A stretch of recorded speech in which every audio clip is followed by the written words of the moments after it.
Hello, everybody. So, I've been reading History in Perspective, The 30 Years' War, the Holy Roman Empire in Europe, 1618 to 1648 by Ronald Asch.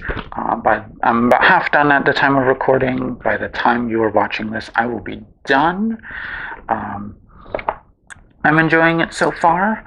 If you are a big fan of historical economic policy and their political and military impacts, there's an entire chapter on that in here. That's my jam. If it's yours, you may want to look this one up. But I'm not going to talk about the entire 30 Years' War today. What I want to talk about is what I consider to be the best named historical event in history, the Defenestration of Prague. So there were actually three defenestrations of Prague, one of which is covered in here because it is one of the events that helps kick off the 30 Years' War. But there were two before that. One is interesting, one is okay. The first one has to do with the Hussites. This was a early 15th century heretical religious group in Bohemia, kicked off by Jan Hus, who was critical of the authority of the Pope, particularly the practice of papal indulgences. So this movement was very big in Bohemia and parts of Silesia, modern-day Czechia, and Poland, part of Poland. Anyway, what happened in 1419 in Prague, there were some Hussites who were being held in prison, and so there was a big protest, and allegedly one of the guards or the judge or someone threw a rock out of the jailhouse window into the crowd of protesters. So the protesters stormed the jailhouse, threw everyone out the window, and that kicked off the Hussite Wars, which we're not going to talk about today because they're very complicated and mostly involve the different groups of Hussites fighting each other, from what I understand. Big mess. First Defenestration of Prague kicked off a big religious war. The second Defenestration of Prague in 1483, I can't believe I remembered that without looking it up. It was more a coup against the burgomaster of the town at the time. People thought he was too close to the King of Hungary, and so they deposed him. That whole situation was resolved in only a couple years, not as interesting. But the third Defenestration of Prague, which is the one that we care about today because, again, 30 Years' War, kind of mirrors the first in a lot of ways. So the issue was Protestantism. You're familiar. Martin Luther and a couple other people had some complaints. They challenged papal authority and in particular had a problem with the practice of papal indulgences. That sounds familiar. So the Kingdom of Bohemia was largely Protestant, but they were ruled by a Catholic Habsburg, in this case, Ferdinand. Now, previous Habsburg kings of Bohemia had been somewhat conciliatory to the Protestants, and in particular, one of Ferdinand's predecessors had crafted what is known as the Letter of Majesty, which ensured that the Bohemians did not revolt against the Habsburgs by basically granting them your kingdom, your areas.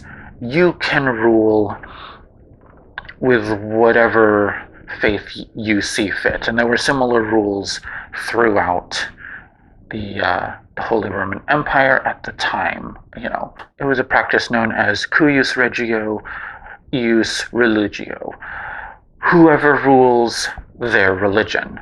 And this was put in place in Bohemia with this letter of majesty.